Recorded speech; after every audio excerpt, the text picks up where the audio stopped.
Welcome into OutKick the show. I am your fearless leader, Clay Travis. Appreciate all of you hanging out with us on this Tuesday. We've got a lot of stories to get to. Ron DeSantis impaneling a grand jury on COVID shots. Kyler Murray out for the remainder of the year with a torn ACL. Sam Bankman-Fried arrested and 8 felony charges brought against him. Yoel Roth, the head of Twitter site integrity, had to flee his home. We'll talk about why I think that's a made-up story. Ben Carson's name has been removed from a Detroit school board because a school building by a Detroit school board because of his politics, and Frisbee golf has banned men who identify as women from competing in their sport. But I began with unfortunate news early this morning. It was announced that Mike Leach, Mississippi State head football coach, formerly with Texas Tech and Washington State as the head football coach there, one of the, I would say, true shining lights of why so many of us love college football, died at the age of 61. My best to his wife, to his children, and I have posted a couple of different links to interviews that we did with Coach Leach. He was a friend of mine. He is one of the reasons why so many of us are college football fans. He was an eccentric, fun-loving, really intelligent person who had many interests outside of the world of football. And I would argue with you that one reason he was so committed to the spread offense and the fun and gun, the air raid, however you want to classify it, because there's obviously been many different variations of the method by which he coached that has been implemented in college football, is because he was an inveterate thinker. He was extremely intellectually curious, and he was just really fascinated by so many different aspects of life. And it doesn't surprise me that if you are intellectually curious, that you would be open to experimenting with college offenses and high school offenses that, frankly, many people would not have endorsed because you were open to thinking in non-traditional ways. And I think that's probably the best way to describe Mike Leach. And I told a couple of these stories yesterday, but I want to reemphasize them today. In the middle of COVID, it's March of 2020, and everybody's sitting around watching the Tiger King, if you remember that era. Mike Leach texted me and he said, "Hey, let's do a podcast where we just talk about the Tiger King." He wanted to come on, and that podcast is still up, where we just sat and talked about the Tiger King. We also had a really long-form wins and losses podcast back in 2019, several years ago, where he explained how he ended up becoming a college football coach, where the idea for the brand of offensive football that he embraced that helped to revolutionize college and now NFL football in its wide-open offensive passing attack, where that had come from, what his basis and thought had been as he embraced that. And just if you want a window into his mind and why so many of us out there who were involved in college football were so interested in being able to spend time with him, it's because he was a fun and eccentric companion, someone who did not maniacally focus just on excellence in football. And I think that interest in things beyond football helped him to think creatively on the football field as well. He was a former lawyer. He had, I think he told me that he took a job at Pepperdine, if I remember correctly, paying him $3,000 at the time after he finished law school. His career path, and I just encourage you to go listen to that long-form podcast I shared the link for, if you're going to be on the road, as I know many of you will be for the holiday season, if you're going to find yourself with time to kill as a part of travel and you're just looking for something interesting to embrace, I think you'll really enjoy that conversation because it will really give you a sense of the man and why so many of us liked him, not just as a football coach, but as a friend and as a fellow college football compatriot. I think many of you will really like it. And I am flying down to Key West on Friday. And the last conversation I had with Mike Leach was shortly thereafter the Egg Bowl win. I texted him, said congrats on the win, and told him that I was going to be in Key West and wanted to know if he was going to be away at all during the holidays. He said he was waiting to see where they were going to be put for a bowl, but he continued to give me all sorts of recommendations on places that I needed to go in Key West. And so I will be thinking about him for a long time to come, and certainly will be thinking about him on Friday when I get down to Key West, which was one of his favorite places in the entire world. I believe it's Captain Tony's. I'm not an expert on remembering all the names of the bars at Key West, but he had a stool with his name on it, which is what they do for famous people in that bar. There are all different sorts of people that have been there that have been honored by having their name put on a bar stool, and Mike Leach as one of them. And my wife and I were in there having a drink, and we found his stool and sent a picture of him from Key West last year when we were there. And I just remember how quickly he texted back and said, boy, I wish I'd been there. And I've had him on. I've been fortunate when I did 3HL. We had him on the radio show as a guest. We had him on several times as a guest on the Clay and Buck show. On the OutKick the show. And again, a couple of different times on wins and losses. And those long-form conversations are still up there. I think they are timeless. And I would suggest that many of you might well enjoy them during the holiday season. But I think it's just a reminder, at only 61 years old, none of us knows when our time is coming. And now that I'm sitting here at 43, I think a little bit more about what is to come down the line. And I'm further incentivized and encouraged, and certainly Mike Leach did this, to live every moment to the best of my ability. And that's the way I've been living for a long time, and that's the way I hope to live for years and years to come. But none of us know when that time is coming. And my best to Mike Leach and his family as they deal with an unfortunate death of a man that many of us really, really enjoyed our experience with and considered a friend this close to the holiday season. Again, Mike Leach, Mississippi State head football coach, dead at 61. Mississippi State has said they will play. They will play the bowl game. I believe January 2nd is when Mississippi State is supposed to play.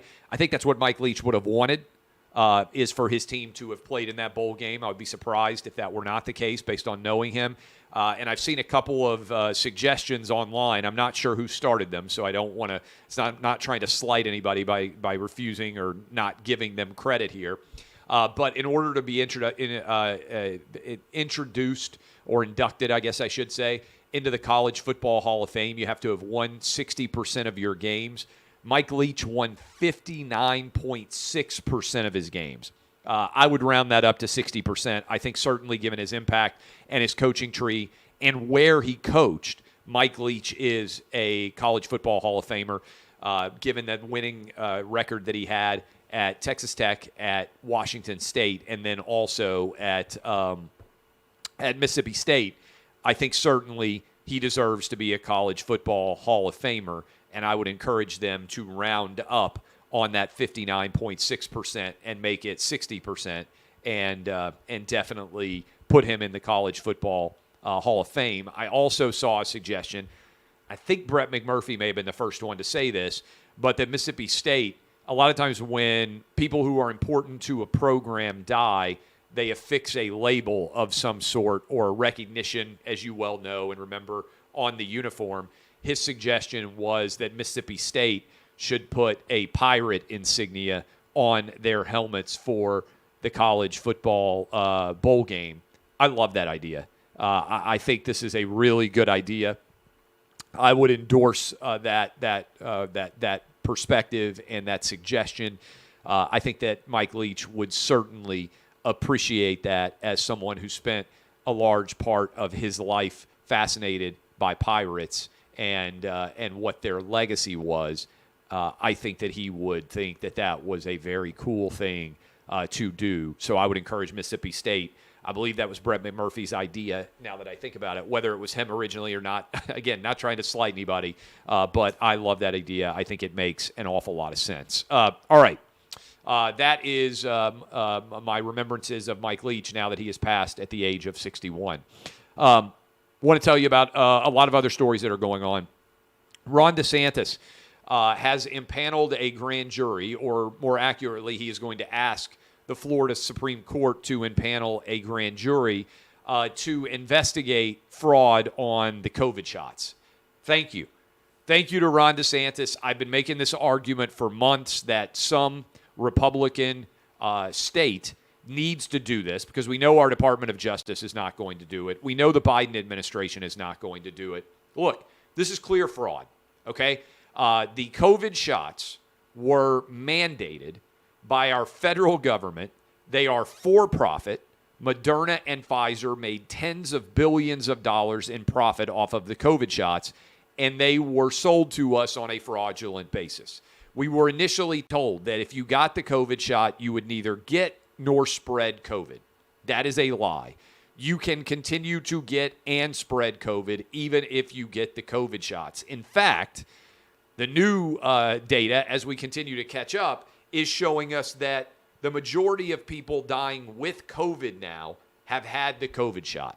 As Dr. Marty McCary said to us today on the Clay and Buck show, the best case scenario you can make for the COVID shot is they're somewhat like the flu shot. They provide a small measure of limited protection of relatively short duration. I think we need a massive class action lawsuit because I think these companies, Pfizer and Moderna, knew that their shots did not do what they did and that they fraudulently induced people to get them. Our government should be ashamed. I can't think of a time when the government has ever mandated that you have to consume a product that is for profit. Remember, the COVID shots, the companies made tens of billions of dollars in taxpayer money. And then our federal government came in and said you have to get what are effectively relatively worthless COVID shots, certainly worthless relative to what we were told from the beginning. I think there's a clear case of fraud. And I think most Americans, as the evidence comes out, will see it that way also. And so I would argue that this is somewhat akin to the lawsuits which were filed against big tobacco companies. If you go back to the 1990s when those lawsuits were filed, a lot of people said these state attorney generals are crazy. There's no way they're going to have any success at all. And then we started to see all the documents coming out from inside of the cigarette companies, from inside of big tobacco. And we recognized that they had been lying about knowing the harm that their product was doing to people. I think that it is likely the case that Pfizer and Moderna, many internal documents would reflect that they were, in fact, aware that what they were saying publicly was not true based on the data. I think this is fraud. And I've been arguing for a long time, what should happen is all of the profits that Pfizer and Moderna made, all of the American taxpayer dollars that they got, all of the money that they made should come back to the American taxpayer. And a lot of that money should be used to pay back all the people who were fired for refusing to get the COVID shot. This, to me, is a must-happen situation. I give credit to Ron DeSantis and the Florida government.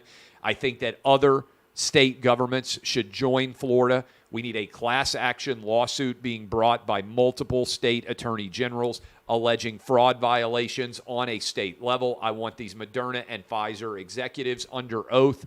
I want all the discovery occurring. I want to see all the documents. I want there to be consequences for what I think is the biggest fraud ever perpetuated on the American public that our government was directly complicit in. I want all of the tax dollars that we gave these drug companies back into United States coffers. And I give credit for Florida Governor Ron DeSantis for making the choice and making the decision to go do this. Sam Bankman-Fried has been arrested in the Bahamas. He stands charged most recently, when I sat down, with 8 different felonies, including, right before I sat down, illegal campaign contributions, mostly to Democrats, adding up to tens of millions of dollars for these midterms. Now, I told you that I would be very surprised if Sam Bankman-Fried wasn't arrested unless he reaches some sort of plea agreement. I would expect that Sam Bankman-Fried has a very strong chance of spending the rest of his life in prison. Right now, Bahamian authorities are refusing to release Sam Bankman-Fried from prison because they believe that he is a flight risk. That's not a surprise, because if he had been super smart, instead of giving all these interviews, as soon as his business imploded, he would have tried to get away to a non-extradition country so that he didn't have to spend the rest of his life in prison. So far, he has not done that. The Bahamas, again, arrested him. 8 different felony charges. At some point, he will be extradited to the United States. Southern District of New York has filed those charges against him. The indictment has just been unsealed recently. I have not yet read it, but I would expect that Sam Bankman-Fried will spend much of, if not all of, the rest of his life behind bars for this massive multi-billion-dollar pyramid scheme, effectively, that he was running. And I would also expect that there are many people out there that are afraid of also being charged with crimes that will be turning state's evidence against Sam Bankman-Fried and testifying against him. There are some of these charges that are conspiracy charges. Can't have a conspiracy, as Andy McCarthy told us on the show just a few hours ago on the Clay and Buck show. Can't have a conspiracy theory, conspiracy charge without multiple conspirators, co-conspirators. And so we'll see whether there are additional charges that are brought against other individuals, or if there are not, we would have pretty significant evidence there that those individuals have decided to turn on Sam Bankman-Fried and will be witnesses for the prosecutors in that case. This is a story from the world of sports. I give credit to it. Professional disc golf, which many of you know as Frisbee golf. And I was on the show earlier, and I was saying this is a relatively new sport. Somebody emailed me and said, actually, I've been playing it since the 1980s. Anyway, it's still relatively new. This is not something that existed in the 1800s or the early 1900s, like football, basketball, and baseball. But basically, you walk around outdoors, and you throw a variety of different size discs towards the final hole, and whoever manages to complete the course in as few throws as possible. It's like a mixture between Frisbee and golf, right? And so they have decided that they are going to ban men who identify as women, because one of these men who identify as women had climbed to number 5 in the world. And so this is the first sport that I'm aware of that has effectively banned transgender athletes. And I would just point out, if Frisbee golf is saying, hey, there's a massive competitive advantage that biological men gain against biological women, what sport doesn't have a massive physical advantage, right? I mean, if we're to the point where Frisbee golf, there is a massive physical advantage, I think it's pretty fair to say that there is a massive physical advantage for men identifying as women, no matter what the sport is. And I would encourage every sport to make the decision that they have made at Frisbee golf and ban biological men from being able to compete against women. Last night, Arizona Cardinals got whipped fairly handily, actually, to the Patriots. New England Patriots get the win. Mac Jones, but the significant injury here, Kyler Murray tore his ACL. And even as quickly as people can recover from torn ACLs, it would be on the outside edge for Kyler Murray to be able to be healthy enough to play at the beginning of next season in the NFL. So this is a major hit to the Arizona Cardinals, which had hoped that Kyler Murray was going to take them to the next level. There was a lot of controversy in the offseason about what kind of contract extension he would get, how much money he would be paid, and certainly there are several big contracts that NFL quarterbacks have gotten that I think the teams that gave them have to be very nervous about. Kyler Murray's contract, he's not played very well this year. Certainly, if you've been paying attention at all to the Denver Broncos, the massive contract that Russell Wilson got has got them very nervous. Now, there are some guys with long-term deals, Patrick Mahomes, Josh Allen, where the teams that sign those deals still feel very comfortable with them. But I wonder if this is going to set off some anxiety, some trepidation about long-term commitments to quarterbacks, because if they don't pan out, you are handcuffing your future franchise to a large extent. And we'll see whether Kyler Murray can come back from this ACL injury. Certainly, I want anyone coming back from a serious health condition to be able to get back healthy and compete at the highest level. But I do think from a salary cap perspective, Cliff Kingsbury has to be nervous, and certainly the entire Denver Broncos organization has to be nervous. There are two signs, both in Arizona and in Colorado, with the Broncos and with the Cardinals, of the downside of committing major dollars to a quarterback. If that quarterback doesn't play at an elite level, the team is in a great deal of trouble. Yoel Roth, he was, I believe, in charge of Twitter safety and integrity, and I'm just paraphrasing what his official job title was, but essentially, he was a far left-wing activist. He called Donald Trump and the Trump administration Nazis.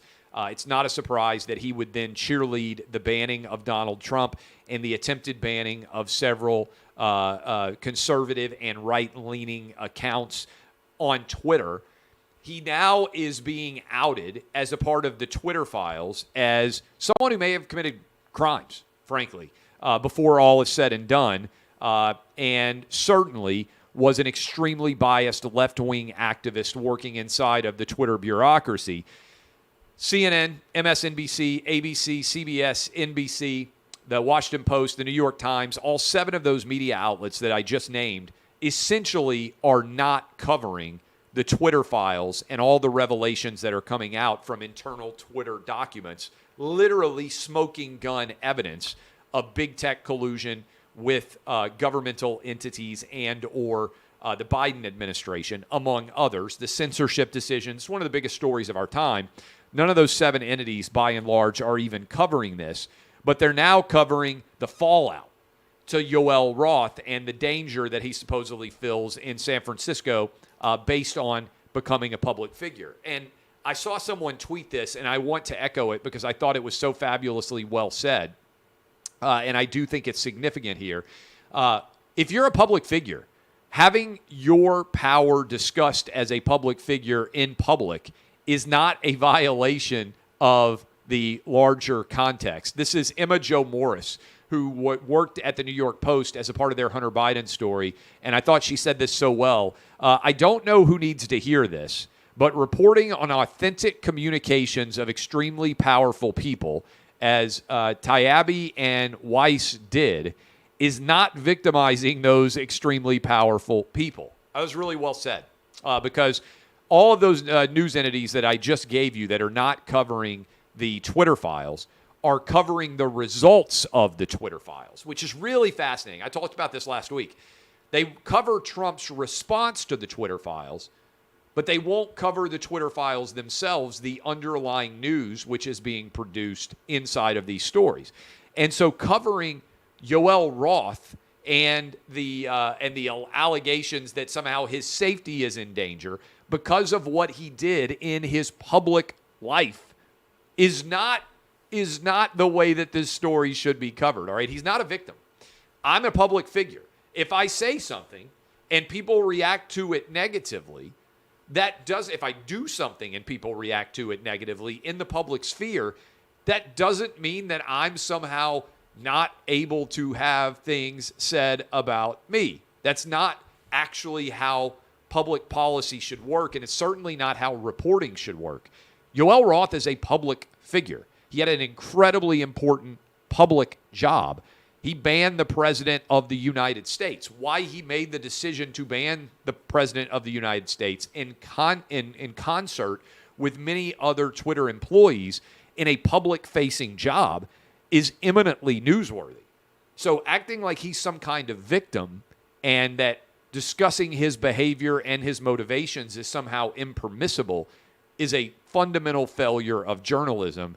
And, oh, by the way, I would just point out that many people in the left wing, when we said, hey, there's lots of protesters showing up outside of Supreme Court justice homes, and literally a protester was trying to assassinate a Supreme Court justice, maybe you could enforce the law to ensure that people are not putting the Supreme Court justices in danger and stop the protests out in public spaces, even though there's a law that says that's not allowed. The Biden administration refused to use it. What I would say about Yoel Roth is, look, if we can put police officers outside of his home and that's necessary to ensure that he is safe, go for it. Keep people from protesting outside of private residences, no matter what the politics are of the individuals, particularly when that is a direct statutory violation of American law. But treat everybody the same. Republicans, Democrats, left-wingers, right-wingers, we got to treat everybody the same. Finally, I saw this story and I couldn't hardly believe it.